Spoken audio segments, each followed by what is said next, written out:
The bright orange sun of HS 2281 cast long shadows across the planet's purple-tinted surface as senior researcher Reed adjusted his radiation suit for the third time that morning. His silver protective gear gleamed against the dark rocks surrounding him, the material designed to withstand the deadly radiation that made this world forbidden to most living beings. Base, this is Survey Team 1. Beginning final scan of Sector 7, Reed spoke into his comm unit, his four-fingered hand steady on his scanning device. The wind howled around him, carrying particles that would have stripped unprotected flesh in seconds. Confirmed, Survey Team 1. Remember, standard protocol. No more than 4 hours exposure, the base controller replied. Reed moved carefully across the rocky terrain, his two assistant researchers following close behind. This was supposed to be another routine survey, documenting the slow decay of this dead world. The Galactic Council had marked HS 2281 as forbidden 50,000 years ago, when its sun's radiation levels had made it too dangerous for any known species to survive. The scanner hummed in his hands, collecting data about mineral compositions and radiation levels. Everything was normal until they reached the edge of a dried-up river. Reed stopped so suddenly that his assistants nearly crashed into him. "That's impossible," he whispered, his outer eyes widening while his central eye focused sharply on the ground before him. There, preserved in what had once been soft mud but was now stone, was a series of footprints. Bipedal footprints. They formed a clear path across the ancient riverbed, accompanied by strange markings in the rock face beside them. "Base," Reed called, trying to keep his voice steady. "We need a verification team at these coordinates. We found something that shouldn't be here." Within an hour, the small canyon was filled with research equipment. Teams of scientists from the Argos species worked methodically, their silver suits moving like mercury in the harsh sunlight. Reed stood before the rock wall, studying what were clearly tool marks carved into the stone. "Sir," one of the junior researchers called out, "dating analysis is complete." Reed moved carefully through the equipment to reach the analysis station. The results made his breath catch in his throat. "Run it again," he ordered. The junior researcher's hands moved across the console, but the results came back the same. The footprints and markings were only 30 Earth years old. "This is in direct violation of the Quarantine Act," Reed muttered, his scientific excitement warring with his sense of duty. "Someone has been here, walking on this surface, working in this radiation, and they survived." The team expanded their search. By the end of their allowed exposure time, they had documented hundreds of footprints, tool marks that suggested mining activity, and what appeared to be deliberate survey markers cut into various rock faces. All of it recent, all of it impossible. Back in the safety of their orbital station, Reed compiled his report for the Galactic Council. The evidence was clear. Someone had not only visited this forbidden world, but had worked here extensively. The radiation levels should have killed any known species within minutes, even with protective gear. As he prepared to send his findings, a junior analyst rushed into his office, holding a data pad with trembling hands. "Sir, we found this in the deep scans. It was hidden by the radiation interference, but, well, you need to see this." Reed looked at the scan results and felt his heart skip a beat. Hidden in the mountain range 50 kilometers from their survey site was a large cavity. A cavity with straight edges and regular shapes. An artificial structure. "Get me a direct line to the council," Reed ordered, his voice firm. Maximum priority. As he waited for the connection, Reed studied the footprints in the holographic images before him. They looked so simple, so primitive compared to his own species' more evolved appendages. Yet someone wearing boots that made these prints had done what his civilization had deemed impossible. The council would have to be informed. Something was very wrong on planet HS 2281, and Reed had a feeling this was just the beginning of a much bigger discovery. The grand meeting hall of the Galactic Council buzzed with nervous energy. 12 of the most powerful beings in the galaxy sat around a massive circular table, their attention fixed on the holographic display at its center. The image showed the footprints and structures discovered on HS-2281. "This evidence is deeply troubling," spoke High Counselor Adams, his crystalline form catching the light as he moved. "A forbidden world, breached. Our laws, broken. We must act." The Council agreed to form a special investigation team. Within days, 3 of the galaxy's top scientists arrived at the orbital station above HS-2281. Reed watched as they prepared their equipment, more advanced than anything his survey team had used. "The radiation levels make no sense," said lead investigator Marsh, her scaled skin reflecting the blue light of the monitoring screens. "Look at these readings. Something has changed the planet's radiation patterns." Reed moved closer to examine the data. The deadly radiation that had made the planet forbidden was different now. In some areas, it was weaker, as if something or someone had found a way to neutralize it. "Impossible," whispered technical expert Blake, his tentacles moving rapidly across the control panel. "These patterns are artificial. Someone didn't just survive here. They changed the planet itself." The investigation team landed at the site of Reed's original discovery. Their advanced suits allowed them to stay on the surface longer, and they brought equipment that could dig deeper into the planet's secrets. As they worked, they found more evidence. Small pieces of metal unlike anything in the Council's material database. Strange devices, broken but showing signs of crude but effective engineering. And most surprisingly, patches of soil that had been altered on a molecular level. "Look at this," Marsh called out, holding up a damaged piece of equipment. It was simple in design, almost primitive, but it had somehow survived the harsh conditions that would destroy even their advanced technology. "The way it's built," Blake observed, his scientific eyes analyzing every detail. "It's not trying to fight the radiation. It's working with it somehow.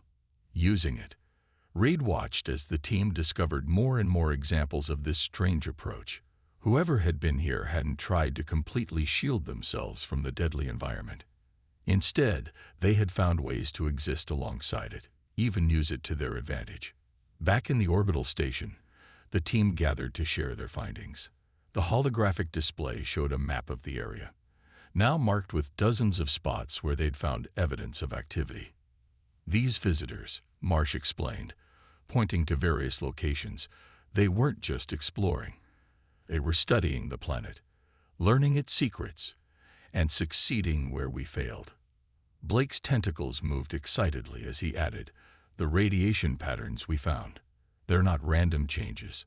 Someone found a way to partially neutralize the deadly radiation. Not with advanced technology, but with a series of simple chemical reactions we never thought to try." Reed listened as the evidence mounted. Everything they found showed signs of a species that approached problems differently than any known civilization. Where the Council's best scientists had declared the planet impossible to save, these visitors had simply refused to accept that limitation. "There's more," Marsh said, pulling up a new set of scans. "The structure in the mountains that Reed found. It's not alone. We're detecting similar signatures across the planet's surface. Whoever did this, they didn't just visit. They established a presence here." The team spent hours analyzing their findings. The picture that emerged was both fascinating and frightening. Some unknown species had not only survived on this deadly world, but had begun to transform it, using methods that the galaxy's finest minds had never considered. As Reed prepared the preliminary report for the Council, he couldn't shake the feeling that they were missing something obvious. Who would have the determination, the sheer stubbornness, to tackle a forbidden world head-on? Who would look at the galaxy's most dangerous planet and see not a barrier, but a challenge? The answer would soon shake the foundations of galactic society. Would you like me to continue with Part 3? I maintained the sense of mystery while building up to the revelation about humans, keeping the language accessible while making the scientific investigation engaging. In the vast archives of the Galactic Council, Information Specialist Turner moved through rows of glowing data crystals. His long fingers passed over thousands of years of galactic history, searching for answers about the mysterious visitors to HS-2281. Access historical records. First contact section. Last 100 years. Turner spoke to the archive system. The walls around him lit up with streams of information, casting a soft blue glow across his gray skin. He had been searching for 3 days straight. The Council wanted answers about who could have survived on the Forbidden Planet. As he worked, a notification flashed across his screen. The system had found something. "Display record," Turner commanded, and his eyes widened as the file appeared before him. The record showed a meeting from 40 Earth years ago. A species had approached the Galactic Council, seeking membership. They called themselves humans. Turner played the recording. A hologram appeared, showing a simple spaceship entering Council space. Unlike the sleek vessels of advanced civilizations, this ship was bulky, practical, and clearly built for function over form. "Stop playback," Turner said suddenly. "Enhance ship design." The hologram zoomed in, showing details of the human vessel. The design was surprisingly similar to the structures found on HS-2281. The same practical approach, the same efficient use of basic materials. Turner's hands moved quickly over the controls as he dug deeper into the records. The story he uncovered made his heart race. The humans had been dismissed by the Council, labeled as too primitive and potentially dangerous. Their application for membership had been rejected. But it was the reason for their rejection that caught Turner's attention. The Council had been frightened by human physiology. Unlike most species, humans could survive in a shocking range of environments. They healed quickly, adapted easily, and showed an unsettling resistance to radiation. "Access Council Decision Document," Turner ordered, reading through the final ruling. The Council had forbidden humans from traveling beyond their solar system, claiming they weren't ready for galactic society. The humans had protested, arguing they could help explore worlds too dangerous for other species. The Council had refused to listen. Turner sent an urgent message to Reed and the investigation team. Within hours, they gathered in the archive chamber, watching as Turner presented his findings. "Look at their environmental suits," Reed said, pointing to images from the human first contact. "Similar design to what we found on HS-2281, just an earlier version." Marsh studied the human biological data with growing amazement. Their bodies naturally repair radiation damage, to a degree. And look at this, they actually evolved on a planet bathed in low levels of radiation from their sun. They're pre-adapted to survive it. "That's not all," Turner added, bringing up more records. After being rejected, the humans went silent. The Council assumed they had accepted their restriction to their solar system. But look at these long-range sensor readings from the past 40 years. The data showed brief, unexplained energy signatures at the edges of Council space, signs that someone was exploring the frontier, always staying just out of sight. They never stopped exploring. Blake realized, his tentacles moving with excitement. They just stopped telling us about it. "And they chose HS-2281 for a reason," Reed added. "It's perfect. A world so dangerous that no one would think to look there. While we dismissed it as impossible to explore, they turned it into their secret laboratory." The team spent hours reviewing the old records, comparing them with their findings on the Forbidden Planet. Everything matched. The footprints, the practical technology, the unique approach to radiation, it all pointed to human activity. "We have to tell the Council," Marsh said finally. "Humans haven't just survived on HS-2281. They've proven that everything we thought we knew about impossible worlds might be wrong." Turner nodded, already preparing the report. As he worked, he couldn't help but admire the humans' clever strategy. Denied a place in galactic society, they had used that very rejection to hide their greatest achievements. The question now was, what would the Council do when they learned the truth? Deep scan results finally revealed what the investigation team had been searching for: the main research base. Built into the side of a massive mountain range, the structure was almost invisible to normal sensors. The team prepared for their most dangerous mission yet, entering the abandoned human facility. Radiation levels are dropping as we get closer, Reed noted, watching the numbers on his suit display decrease. They created some kind of shielding effect around the entire base. The entrance was hidden behind a wall of local rocks, arranged so naturally that it had fooled their initial surveys. It took the team almost an hour to figure out the simple but clever mechanical door system. No power needed, Blake observed, his tentacles examining the counterweight mechanism. They designed it to work even if all systems failed. Brilliant in its simplicity. Inside, their lights revealed a sight that made them all stop in amazement. The base was huge, stretching deep into the mountain. But what truly shocked them was how it was built. The humans had used the mountain's natural caves and tunnels, reinforcing them with local materials that had been treated to withstand radiation. "Look at these walls," Marsh said, running her sensors over the surface.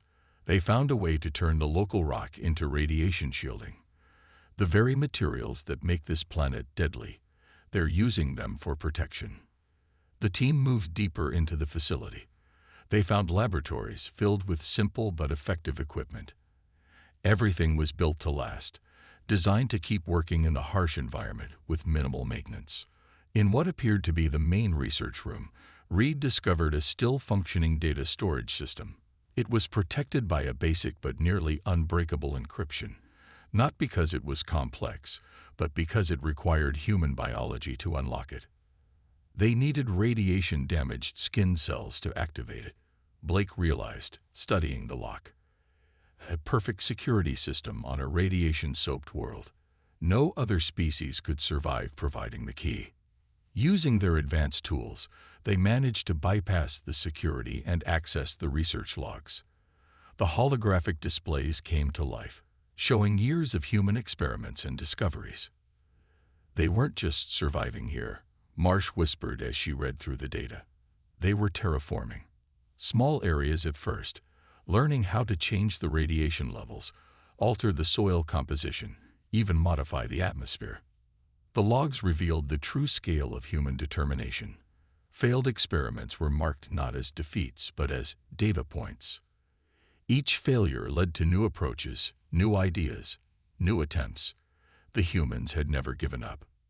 Reed found himself in what looked like a greenhouse section. Inside sealed chambers, plants were growing in soil that should have been too toxic for any life. The humans had engineered them to thrive in the radiation, creating new species that could help transform the planet. These plants, he explained to the others, they don't just survive the radiation. They feed on it, convert it to harmless forms. The humans found a way to turn the planet's greatest danger into a source of energy for terraforming. In the command center, they found maps showing the progress of human experiments across the planet. Small green dots marked successful terraforming sites, spreading slowly but steadily across the toxic surface. According to these records, Blake said, his voice filled with awe, they estimated it would take them 100 years to make the planet habitable. The council said it was impossible, and they just decided to prove them wrong.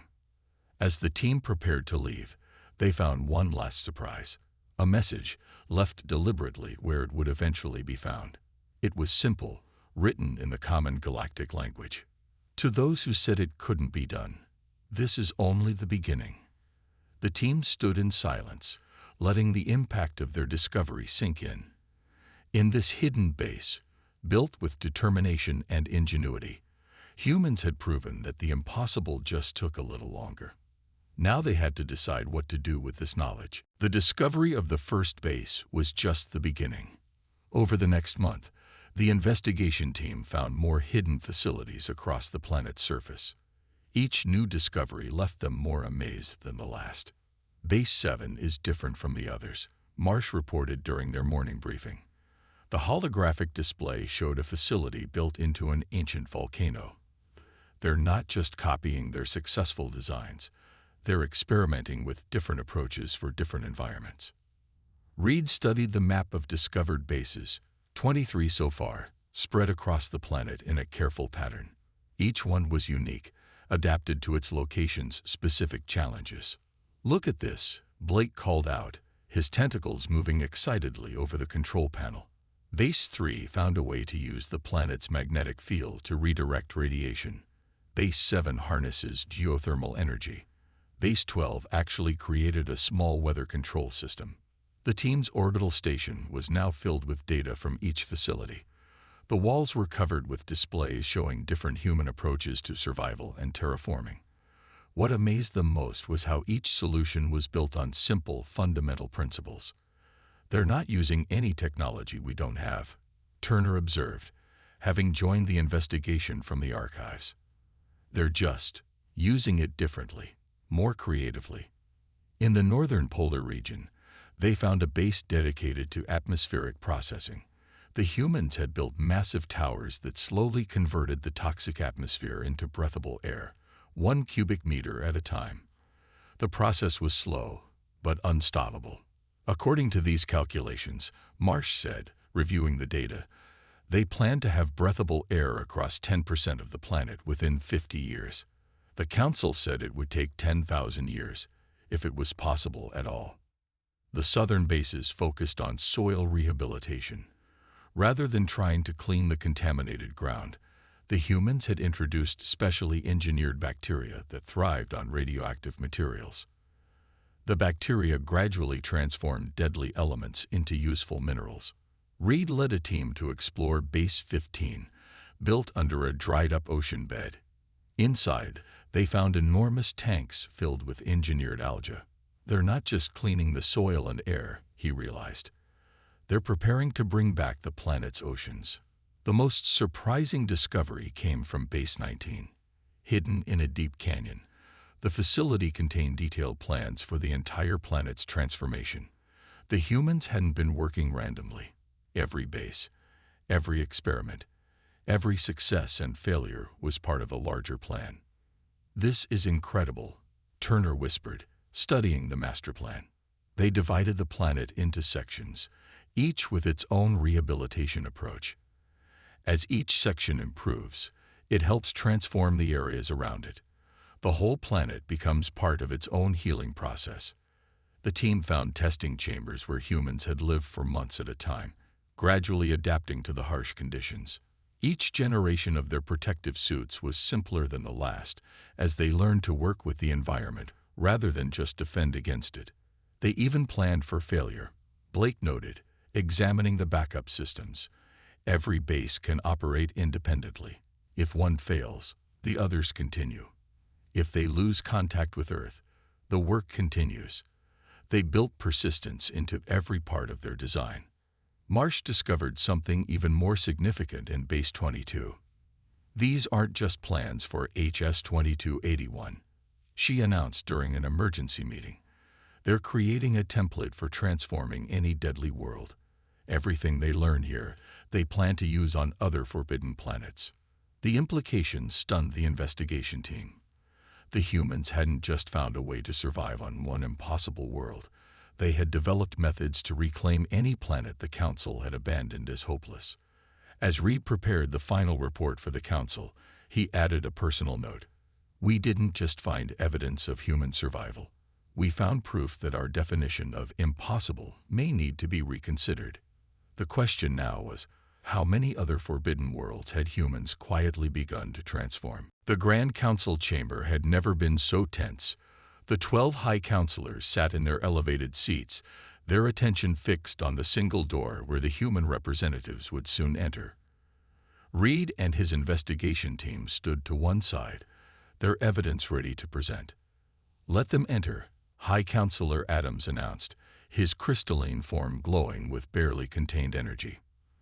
The doors opened, and 3 humans walked in. They wore simple gray uniforms without any decorations or rank insignia. Reed noticed they didn't seem nervous or afraid. They looked almost amused. "You stand accused of violating galactic law," Adams began, his voice echoing through the chamber. "You were forbidden from traveling beyond your solar system. You trespassed on a quarantined world. How do you respond?" The central human, an older male named Wilson, stepped forward. Instead of defending themselves, he pulled out a small device and activated it. A hologram appeared, showing the transformed sections of HS-2281. "We would like to share our progress report," Wilson said calmly. "In the 40 years since you rejected our application to join the Galactic Council, we have successfully transformed 12% of HS-2281's surface into habitable terrain." The council chamber erupted in shocked whispers. Wilson continued speaking over the noise, his voice steady. "We have engineered new forms of plant life that eat radiation. We've developed bacteria that clean toxic soil. We've created weather control systems that work with the planet's natural patterns rather than fighting them." "This is not a defense," interrupted one of the counselors. "This is an admission of guilt." Wilson smiled. "No, this is a job application." The chamber fell silent. Reed watched as Wilson walked to the center of the room, the hologram expanding to show more details of the human achievements. "You told us we were too primitive to join your society," Wilson continued. "You said we were dangerous because we solve problems differently, because we don't give up, because we're too stubborn to accept impossible odds." He gestured to the images of the transformed regions of HS-2281. "You were right. We are dangerous, to problems you thought couldn't be solved, to challenges you decided were too hard, to limitations you accepted without question." The second human, a woman named Miller, stepped forward with another device. New holograms appeared, showing similar projects on other forbidden worlds. "HS-2281 was just our proof of concept," she explained. "We've begun similar work on 6 other impossible planets, worlds you abandoned as hopeless, worlds that could provide homes for millions of species if someone just put in the work to fix them." The council chamber burst into chaos. Some members shouted about violations of law, while others leaned forward, clearly interested in the possibilities being presented. "Order," Adams commanded, restoring silence. "You violated our laws. You ignored our authority. You risked contaminating forbidden worlds. And you succeeded where we failed." The third human, Jones, spoke for the first time. "We didn't ignore your authority. We proved why you should reconsider it. You have advanced technology and vast knowledge. We have determination and a different way of thinking. Imagine what we could accomplish together." Reed stepped forward then, unable to stay silent. "High Counselors, my team has verified their claims. The humans haven't just survived on HS-2281. They've begun to heal it. Their methods are unorthodox but effective. They've turned our assumptions about impossible worlds upside down." The council chamber grew quiet as Adams stood, his crystalline form catching the light. "You were ordered to stay in your solar system," he said slowly. "Instead, you chose the deadliest world we knew and began to transform it, all to prove a point." Wilson shook his head. "No, sir. We did it because it needed to be done. Because every world deserves a chance to live again. The point we proved was just a bonus." The chamber remained silent as the council faced a choice: punish humanity's defiance or embrace their impossible achievements. 3 months after the confrontation in the council chamber, HS-2281 looked very different. The orbital station, once home to just a small research team, now buzzed with activity. Ships from 30 different species came and went, carrying scientists eager to learn from the human approach. Reed stood at the observation window, watching a group of human engineers teach visiting aliens how to maintain the radiation-eating plants. The sight still amazed him. Species that had once dismissed humans as primitive were now taking notes on their methods. "The latest results are in," Marsh said, joining him at the window. "The humans' terraforming process is working even better with our advanced technology added to their methods. The predicted time to make the planet fully habitable has dropped from 100 years to just 40. The Council's decision had changed everything. Instead of punishing humanity, they had created a new division, the Planetary Restoration Committee. Humans led the project, but now they had the full support of galactic technology and resources. "Did you see the applications list?" Blake asked, his tentacles holding a datapad. Over 200 impossible worlds have been identified for restoration. Species are actually competing to have their abandoned planets added to the program. Reed remembered the day the Council made their announcement. The words of High Counselor Adams still echoed in his mind. We were wrong twice. First, when we called these worlds impossible. Second, when we dismissed those who proved us wrong. In the main laboratory, humans and aliens worked side by side. The humans taught their unconventional problem-solving methods, while advanced alien technology made those solutions work even better. What had started as a secret project on a forbidden world was becoming the galaxy's greatest cooperative effort. Look at this, Turner said excitedly, showing them his latest archive report. 7 other species have come forward with their own illegal restoration projects. Turns out humans weren't the only ones ignoring the impossible. They were just the best at it. The biggest change was in how the Council now approached challenges. Instead of declaring problems impossible, they began asking, what would humans try? The phrase had become something of a galactic motto. On the planet's surface, the transformation was clear. Large areas now had breathable air under protective domes. The first trees were growing in clean soil, their special breeds designed by humans and enhanced by alien science. Small lakes of clean water reflected the orange sun. We got another message from the Council. Marsh announced during their evening meeting.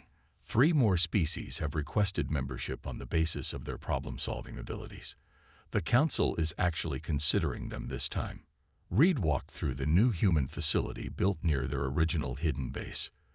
The old base had been preserved as a museum, a reminder of what determination and ingenuity could accomplish.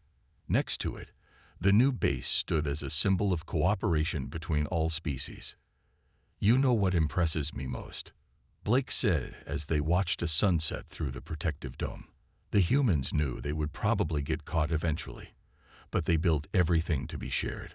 All their research, all their discoveries. They designed it all to be taught to others. The latest survey showed that 20% of HS-2281's surface was now in the process of transformation. Green patches spread across the once-dead world, each one a testament to human stubbornness and alien technology working together. The Council asked me to update the galactic records, Turner said, showing them his final report.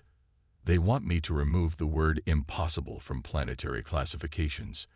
From now on, worlds are either restored, in restoration, or awaiting restoration. As the orange sun set on the changing world, Reed thought about how far they had come. A discovery that could have led to punishment had instead sparked a galactic revolution in how problems were approached. Humanity had done more than prove the impossible was possible. They had taught the galaxy to stop believing in the impossible altogether.